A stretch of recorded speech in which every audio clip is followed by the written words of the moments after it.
Good morning, everybody. Welcome to another Daily Market Report brought to you by Mike York. Today is Friday, May 31st. Happy Friday, everybody. Hope you guys got some great upcoming plans. Nice to have a short weekend here and there. Went by quick. We got some important data to go over in the economic calendar today, so let's jump right into it. We'll start out with the personal income for the month of April. So in March, income rose by 1.1%.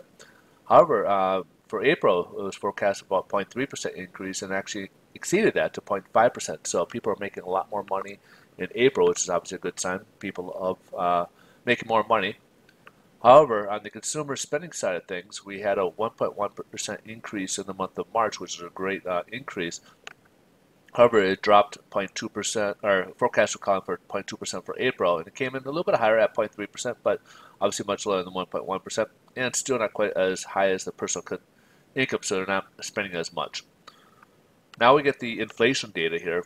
We get the Fed's favorite gauge of inflation, which is the personal consumption expenditure. So on the consumer side, we got the CPI, or Consumer Price Index, or consumer consumption expenditure, and the Fed's favorite gauge is the PCE here.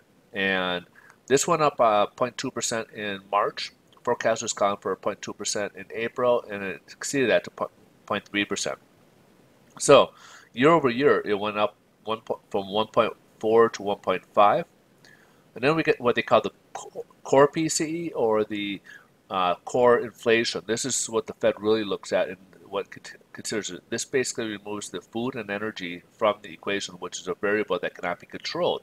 So what can be controlled is the core PCE, and this is the number that they weigh more heavily. So in March, it went up 0.1%. Forecast was calling for 0.2% in April, and it came in that forecast. And that one went up year over year from 1.5 to 1.6. Now the Fed's target rate for this is 2%. Now if this remains remains low, well below that, we may see the Fed start looking at cutting rates towards the end of the year, as we've been kind of seeing on a global level that we're starting to see some pieces coming back a little bit. We're starting to see slowdown in the economy on a global level. This is what has the investors a little concerned here. Let's continue. We got another part of the economic calendar. We got manufacturing in the Chicago region, which is the Chicago PMI. And anything above 50 on this index is considered expansion. And we had a 52.6 back in April. And in May, it jumped up to 54.2. So this is pretty good because the East Coast, if you recall, we saw the Philadelphia and New York. They were just on the borderline of contraction and expansion. They're like both at 50, right on almost on the dot type of thing. So this is nice to see that we got one area at least that moved upwards. Now, last but not least, we got the consumer sentiment for the month of May. This is the final revision. So the initial reading for May came in at 102.4. Forecast was calling for 101, and it dropped a little bit lower down to 100. However, this is still higher than what it was in April. April had a 97.2, and so May's final number came at 100. So we went from 97.2 to 100 for May. So headline news: stock market is down. It's not liking the news so far because there's more fresh stories that came out. President Trump kind of surprised the world by saying they're going to go ahead and place tariffs on imports coming in from Mexico.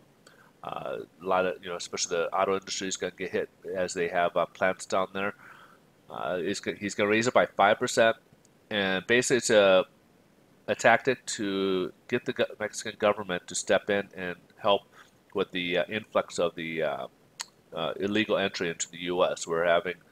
It's becoming such a problem that they're not, and the U.S. government doesn't feel that they're getting the support from them, and they want that support to be increased.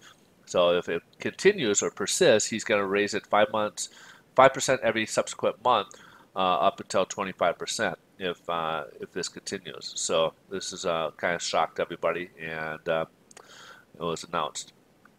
Now on China, we got, of course, there was announced that they're talking about restricting rare minerals to U.S. Sales to the U.S., which is can affect us. It's used in the auto industry. It's used in our daily use from computers and mobile phones and stuff like that.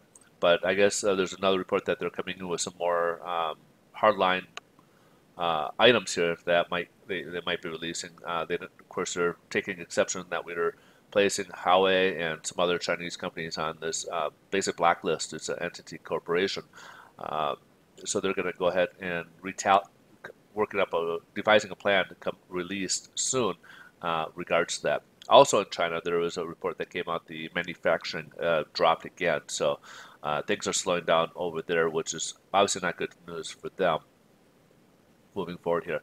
So let's see how this is playing on the bond market here. And the bond market is up 9 basis points. So coupled with yesterday's increase in the mortgage-backed securities, I would say lenders are going to come out with a little better pricing today with those two increases.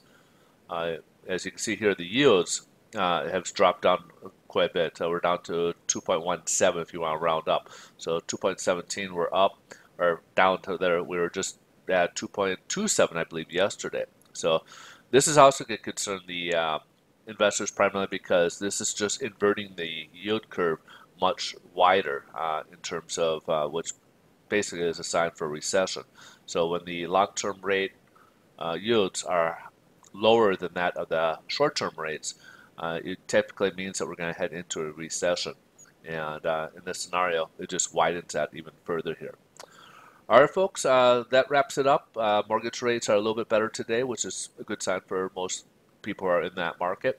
You guys have a great rest of your day. Enjoy your weekend, and we'll look forward to see you guys on Monday. Thanks so much for watching. Bye-bye.